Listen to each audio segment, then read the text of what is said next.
Buenas noches, amados hermanos, amigos en el Señor. Dios los bendiga mucho. El día de hoy es para traerles la reflexión previa a la oración y vamos a tocar un tema de un precioso libro. A mi parecer es netamente lo que Dios espera que nosotros como siervos, no solamente el rey David era un siervo prominente que demostró mucha valentía, coraje y tener un corazón conforme a la voluntad de Dios.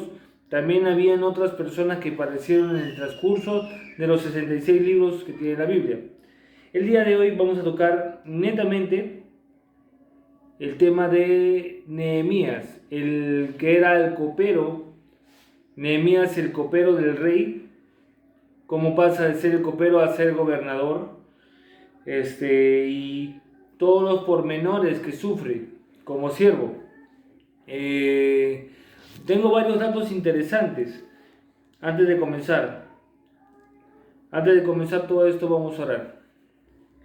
Les invito a que cierren sus ojos, por favor. Padre Santo, sé tú quien presida este culto, Señor, previo a la oración. Sé tú, Padre mío, el que toque los corazones de mis hermanos y les muestre la reflexión a través de tu palabra, a través de lo que tu siervo Nehemías hacía. Así, Señor, nosotros aprendamos a hacer las cosas y tengamos en cuenta, Señor, que la confianza en ti es todo lo que nos va a ayudar a salir adelante, Señor. El entregar todas nuestras cargas a ti y contemplar todos los días tu palabra es alimento, Señor, a nuestro espíritu, es alimento. Lumbreas a nuestros pies tu palabra, Señor. Sé tú quien guía este culto, sé tú quien presida todo esto. Te dejamos el comando entero de este culto en el nombre del Señor Jesucristo. Amén. Bien, hermanos, vamos a comenzar con algunos datos curiosos que tuve la oportunidad de estar investigando para poder entrar en detalle. Primero, que el libro de Nehemías es un libro que es la continuación del libro de Esdras.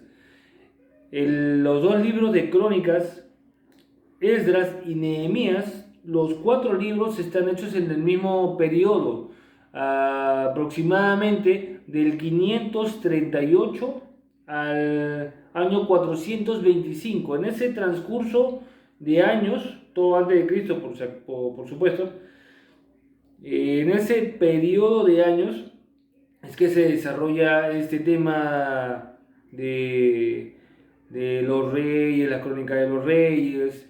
Llega al tema de Esdras, donde ustedes saben que Esdras jugó un papel muy importante porque antes de él no había en el pueblo de Israel, como tenían el problema que estaban en cautiverio, todavía ellos estaban retornando, saliendo del cautiverio que tenían en el pueblo babilónico, de las conquistas, de todo esto que les había ocurrido. Entonces ellos no tenían una fuente, no tenían la palabra de Dios como nosotros la tenemos, no tenían la ley explícita, la tenían por partes, algunos la tenían, algunos no la tenían. Los que se acordaban normalmente eran los sacerdotes, los que estaban más relacionados con esto, pero no era un tema en general para todos, no tenían toda la oportunidad de estar ahí. Entonces llega Esdras a hablar sobre eso, pero en medio del tema de Esdras, que empieza a pregonar la ley la ley de Moisés dada por Dios, en medio de esa historia está la historia de Nehemías. Ahorita vamos a desarrollarla para que entiendan cómo funciona esto. Vamos primero a la palabra de Dios en el libro de Nehemías capítulo 1, capítulo 2. Nos vamos a enfocar básicamente en esos dos capítulos. Nehemías capítulo 1 y Nehemías capítulo 2. Dice la palabra de Dios de la siguiente manera. Palabras de Nehemías, hijo de Jacalías. Recuerden que la H, en el caso de este tipo de oraciones, la H cuenta como una J. Palabra de Nehemías, hijo de Jacalías. Aconteció que en el mes Kisleu, el mes Kisleu, para que tengan un dato histórico, el mes Kisleu, por si acaso, es el noveno mes en el calendario hebreo, que estamos hablando del mes de noviembre y diciembre. Entonces, Aconteció que en el mes Quisleo, o sea, noviembre y diciembre, en nuestro calendario nosotros, en el año 20, estando yo en Susa, capital del reino persa, Susa de la capital del reino persa, que vino Hananías, uno de mis hermanos, con algunos varones de Judá. Y le pregunté por los judíos que habían escapado, que habían quedado de la cautividad de Babilonia, y por Jerusalén. Y me dijeron, el remanente de los que quedaron de la cautividad allí en la provincia están en gran mal y afrenta. Están en gran mal y gran oprobio, gran afrenta. Están siendo enfrentados. Y el muro de Jerusalén derribado y sus puertas quemadas a fuego. Cuando oí estas palabras, me senté y lloré e hice duelo por algunos días y ayuné y oré delante de Dios, del Dios de los cielos. Qué importante es esto. Si ustedes ven qué importante es esto.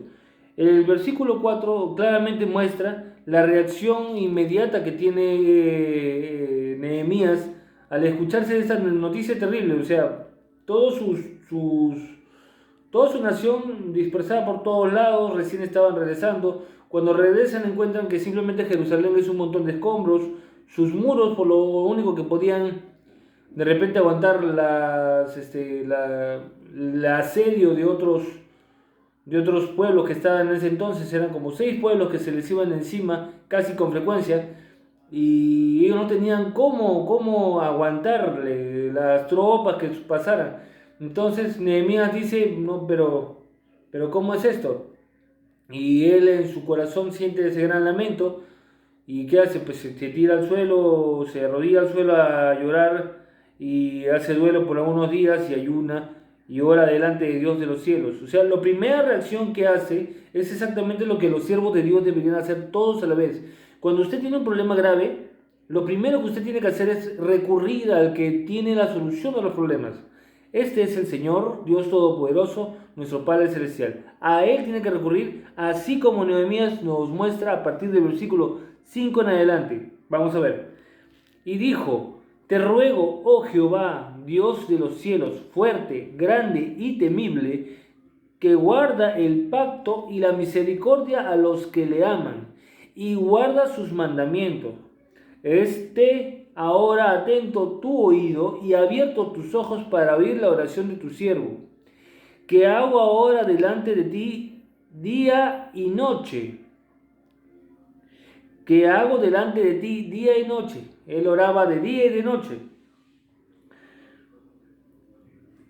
Por los hijos de Israel, tus siervos, y confieso los pecados de los hijos de Israel, que hemos cometido contra ti. Sí, yo y la casa de mi padre hemos pecado.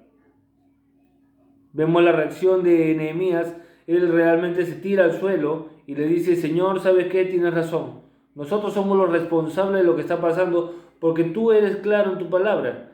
Le dice acá en el versículo 8 y 9, vamos a encontrarlo, vamos a llegar ahí. En extremo nos hemos corrompido contra ti, y no hemos guardado los mandamientos, estatutos y preceptos que diste a Moisés tu siervo. Acuérdate ahora de las palabras que diste a Moisés tu siervo, diciendo, si vosotros pecareis, yo os dispersaré por los pueblos, pero si os volviereis a mí y guardareis mis mandamientos, yo los pusiereis por obras, aunque vuestra dispersación fuera hasta el extremo de los cielos, de ahí los recogeré y los traeré al lugar que escogí para hacer habitar allí mi nombre. O sea, en la ley de Moisés ya les había advertido el Señor que si ellos seguían pecando, seguían haciendo exactamente lo contrario que lo que el Señor había mandado, simplemente el remanente judío iba a volver al cautiverio del cual Él los sacó. O sea, los saca de Egipto, están tranquilos por un tiempo cuando llegan el remanente, a Canaán, ¿no? La tierra prometida en ese entonces, y vuelven a lo mismo. Entonces el Señor dice, bueno, ¿qué voy a hacer? No me queda de otra, ¿qué voy a hacer? Y vuelven a caer cautivos esta vez por el imperio de Babilonia. Esa es la historia del pueblo judío, ¿no? Se levantan, vuelven a caer, se levantan, vuelven a caer, se levantan, confían al Señor, están bien con Él por un tiempo y vuelven a caer. Esa es la historia de la humanidad. Inclusive el día de hoy, hoy por hoy, en los templos sigue pasando exactamente lo mismo. Nosotros confiamos en el Señor mientras tenemos su bien, mientras tenemos su ayuda. Pero en el momento que nosotros vemos una cosa que no nos gusta, simplemente empezamos esto no es para mí, esto no me gusta, ticosos con la palabra de Dios, que es la única forma que tiene el Señor de guiarnos. Acá está la palabra. En ese entonces no tenían la palabra, nosotros sí tenemos la palabra y la tenemos todos humildemente en nuestra casa. Todos tenemos una copia de por lo menos una Biblia. Y tenemos cómo escuchar lo que el Señor quiere de sus siervos.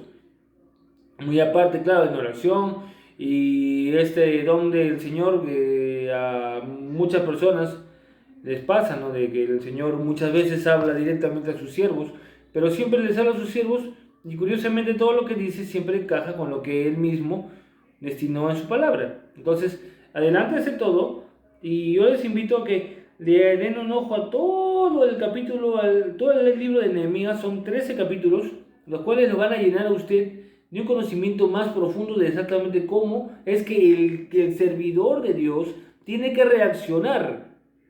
Ahora mire, seguimos. Versículo 10. Ellos pues son tus siervos y tu pueblo, los cuales redimiste con tu gran poder y con tu mano poderosa. Te ruego, oh Jehová, esté ahora atento tu oído a la oración de tu siervo y a la oración de tus siervos, hablando de todo el pueblo judío, hablaba por todos, quienes desean reverenciar tu nombre. Concede ahora buen éxito a tu siervo y dale gracia delante de aquel varón. De aquel varón está hablando del rey al cual en ese entonces servía, el rey persa Antajerjes, que es el que estaba gobernando en ese entonces. Porque yo servía de copero al rey. O sea, ¿qué pasa? Él se entera de lo que está pasando en el remanente de lo que quedaban de los cautiverio de Babilonia y se pone a orar al Señor con todo ruego y súplica, básicamente recordándole al Señor que hay un pacto que ha diseñado, ¿no? Si nosotros nos comportamos como tú has pedido en tu palabra, tú nos volverás a recoger de donde nosotros estemos. Eso es lo que dice tu palabra. Punto número 1. Punto número 2, que ablandara el corazón al cual le iba a sugerir, porque dentro de Nehemías aparece la necesidad de ir a reconstruir, hacer algo por su nación, hacer algo por el Señor, guiado por el Señor. Entonces, en ese margen es lo que él también ora de día y de noche van a ver el tiempo, es un tiempo, un lapso corto, que empieza a orar por más o menos unos 5 meses, 4 meses, que ora de día y de noche para conseguir que el oído del rey al cual él servía como copero escuchara y le permitiera hacer algo. Ahorita le vamos a mostrar cuál era el pedido. El pedido estaba en que quería ir allá a hacer algo por su nación. Eso lo vimos en el capítulo 2. Miren, vamos a leerlo para que me entiendan.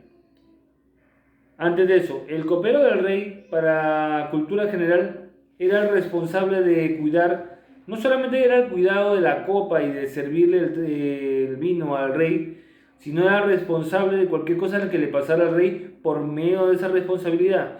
Si el rey tenía problemas o era envenenado, el primero que también le cortaban la cabeza era el copero.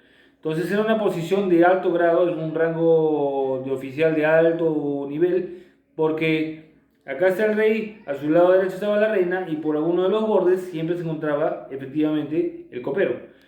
Era el responsable de primero, él probaba el vino a ver si estaba en la calidad y tenía las cosas que el rey gustaba. Era como una especie de asesor gourmet, algo así. Bueno, capítulo 2 del libro de Nehemías, dice la palabra de Dios así. Sucedió en el mes de Nisan. El mes de Nisan estamos hablando de entre marzo y abril. De lo que había pasado, llegan hasta el tiempo entre marzo y abril del siguiente año. En el año 20 del reinado de Antajerjes. Para que no se vayan a confundir, en el primer y segundo capítulo habla exactamente del mismo año. Parece ser que en ese entonces el pueblo persa designaba el reinado de las personas de otoño a otoño, más o menos. Eso era de otoño a otoño. Entonces, o desde el momento que ejercía la primera, o sea, de que tomaba la autoridad, era elegido como rey, de ahí en adelante. Entonces, el primer y segundo capítulo hablan exactamente del mismo año. Sucedió que en el mes Nisan, o sea, marzo o abril del siguiente año, en el año 20, o sea, seguía en el mismo año para ellos, seguía el siguiente año para nosotros, del rey Antajerjes, que estando ya el vino delante de él, tomé el vino y lo serví al rey. Y como no había estado antes triste en su presencia, me dijo el rey, ¿por qué estás triste? ¿Por qué está triste tu rostro? Pues no estás enfermo. No es esto sino quebranto de corazón. Entonces temí en gran manera. Y dije al rey, para siempre viva el rey. ¿Cómo no estará triste mi rostro cuando la ciudad, casa de los sepulcros de mis padres, está desierta y sus puertas consumidas por el fuego? Me dijo el rey, ¿qué cosa dices? ¿Qué cosa pides? Entonces oré al Señor de los cielos, lo que habíamos leído anteriormente, y le dije al rey, si le place al rey y tu siervo ha hallado gracia delante de ti, envíame a Judá, a la ciudad de los sepulcros de mis padres, y la reedificaré. Entonces el rey me dijo, y la reina estaba sentada junto a él, ¿cuánto durará tu viaje y cuándo volverás? Y agradó al rey enviarme después de que yo le señalé tiempo. No dice exactamente cuánto tiempo, pero digamos, el Señor Todopoderoso convenció a través de la oración que Nehemías hacía de día y de noche, le concede su deseo, le hace que el rey le dé visto bueno y diga, bueno, anda, ¿cuánto te vas a demorar? Bueno, le pareció de repente un tiempo calculable, un tiempo estimable oportuno, y dijo, bueno, vaya a hacer lo que tú quieres, ¿no? Con un cargo de confianza, algo así. Ya, entonces dice en el versículo 7 del capítulo 2, además dije al rey, si le place al rey que se me den cartas para los gobernadores al otro lado del río, para que me franqueen, para que me resguarden, no haya problemas, el paso hasta que llegue a Judá. Y carta para Asaf, guarda del bosque del rey, para que me dé madera para enmaderar las puertas del palacio de la casa, y para el muro de la ciudad y la casa en que yo estaré, y me lo concedió el rey, según la benéfica mano de Dios sobre mí. Vemos que él reconoce que eso que está sucediendo es la reacción de Dios a través de las súplicas, no solamente de Nehemías, sino de todo el remanente que en ese entonces oraban de día y de noche junto a Nehemías, siendo precedidos de alguna manera por el mismo Nehemías, y Dios oye sus súplicas y dice, ok, vamos a hacerlo. A propósito, los edificadores del nuevo templo que ya está por hacerse. Entonces, dice la palabra de Dios, Nehemías 2, capítulo 2, versículo 9, vine luego a los gobernadores del otro lado del río y les di las cartas del rey, y el rey envió conmigo capitanes del ejército y gente de a caballo, pero oyéndolo, Sanballat, horonita y Tobías el siervo amonita, les disgustó en extremo que viniere alguno a procurar el bien de los hijos de Israel. Llegué pues a Jerusalén y después de estar allí 3 días, me levanté de noche, yo y unos pocos varones conmigo, y no declaré a hombre alguno lo que Dios había puesto en mi corazón, que hiciese en Jerusalén, ni había cabalgadura conmigo, excepto la única en que yo cabalgaba. En otras palabras, el único que iba a caballo era Nehemías y todos los demás iban a pie. Y salí de noche por la puerta del valle hacia la fuente del dragón, debe ser un lugar, y la puerta del muladar, y observé los muros de Jerusalén que estaban derribados, y sus puertas estaban consumidas por el fuego. Pasé luego a la puerta de la fuente y al estanque del rey, pero no había lugar por donde pasase la cabalgadura en que iba. Y subí de noche por el torrente y observé el muro y di la vuelta y entré por la puerta del valle y me volví. Y no sabían los oficiales a dónde yo había ido, ni qué había hecho, ni hasta entonces lo habían declarado yo a los judíos y sacerdotes, ni a los nobles, ni a los oficiales, ni a los demás que hacían la obra. Le dije pues, vosotros veis el mal en que estamos, que Jerusalén está desierta, y sus puertas consumidas por el fuego. Venid y edifiquemos el muro de Jerusalén. Y todos estamos más en oprobio. O sea, lo que Nehemías se está aplicando acá es que la necesidad de tener un muro, él va prácticamente de poco en poco presidiendo todo esto para que se vuelvan a edificar todas las estructuras que cubrían a Israel, a Jerusalén, para que pudieran ellos volver a un lugar donde realmente pudieran sentirse a salvo. Ese es lo más soñado por el remanente, por todo Israel desde el inicio, ¿no?, de todas las eras, es llegar a tener una nación propia, una propia nación. Un dato más, el libro de Nehemías y Esdras, que están combinados en el capítulo 8 del libro de Nehemías, ustedes van a encontrar que Esdras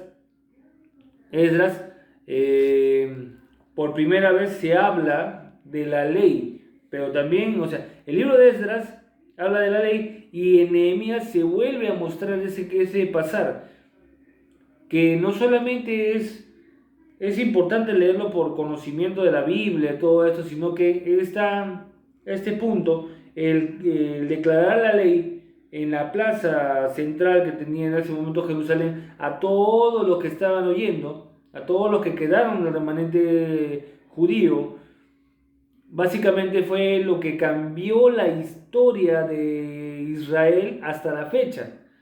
¿Por qué? Porque ellos modificaron, todo el mundo tenía derecho a la ley. Esto ocurrió para que no solamente los sacerdotes supieran qué cosa es lo que decía la palabra de Dios, sino también podían saberlo cualquiera que quisiera saber. Todos tenían la misma información que los que precedían, ellos también lo tenían. Más o menos como el culto que nosotros celebramos hoy en día.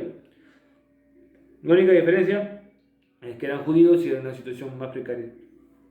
Entonces, de lo que él era el copero del rey, dadas las condiciones y todo lo que hacía, a él lo ponen como gobernador. Y no data la misma palabra de Dios, no data en cuando lo suben a gobernador, pero en el capítulo 8, capítulo 9, ustedes van a encontrar que él ya es nombrado como Nehemías el gobernador de una parte de una región de Judá. Y su mandato como gobernador dura nada más y nada menos que 12 años, aproximadamente del año 445 al 433 a.C. Entonces, nosotros, ¿qué cosa es lo que vemos acá? Primero que, le digo, la historia para mí es maravillosa, porque es el ejemplo de cómo debe accionar un siervo a través de de los problemas que pasamos, de las condiciones que pasamos, lo que debería ser. Si es un problema que yo no puedo solucionar, que efectivamente no puedo solucionar, la situación del siervo, del creyente debe ser arrodíllate al Señor, suplícale al Señor, con toda acción y ruego, y el Señor volteará sus ojos y te ayudará. Pero mira cuál es la condición. Hay oraciones las cuales puedes hacer un solo día de repente, 2 días. La cosa es, el punto acá está en cambiar las condiciones. Vamos a ponernos en el contexto. Si tú orares por lo que necesitas hacer de día y de noche hasta que ocurra, entenderían que esa es la manera que el Señor pide que sus siervos actúen. Si tú estás haciendo las cosas mal, arrodíllate, empieza a orar al Señor de día y de noche, siguiendo el ejemplo de Nehemías, y te vas a dar cuenta que el Señor en ese accionar es donde ve el arrepentimiento de las personas, ve la intención, porque él realmente preocupado por lo que pasaba, que hizo, lo primero que hizo, pues se arrodilló y empezó a implorar al Señor que le ayudara todo lo que pudiera. Oraba al Señor, como dice, de día y de noche, no tenía descanso.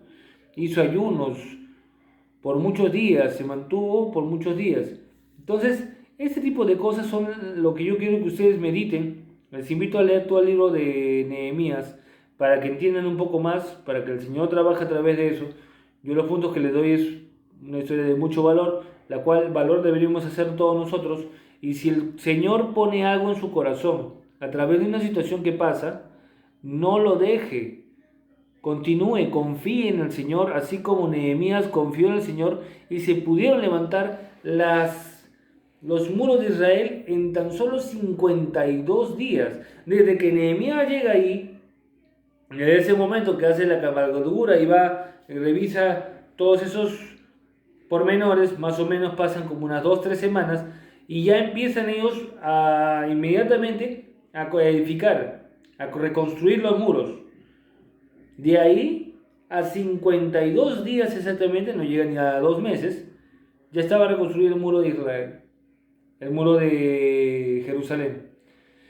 Entonces, básicamente, si ustedes se dan cuenta, si ustedes van leyendo, van a darse cuenta que esto es una historia de superación, pero por la confianza que le ponen al Señor, por los ruegos y súplicas en oración, por la confianza depositada. A Nehemías primero le dijeron, no vas a poder, cualquier cosa le va a pasar a este templo, a este muro. No les escuchó, lo invitaron varias veces de forma traicionera para tratar de matarlo, no les hizo caso. Trataron de amedrentarlo físicamente. Agarró y empezó a agarrar a toda la familia, muy bien. La mitad de ustedes, por favor, a las armas, y la mitad de ustedes a construir, a terminar la obra del muro. Entonces, en cada punto donde estaba todavía abierto, habían guardias.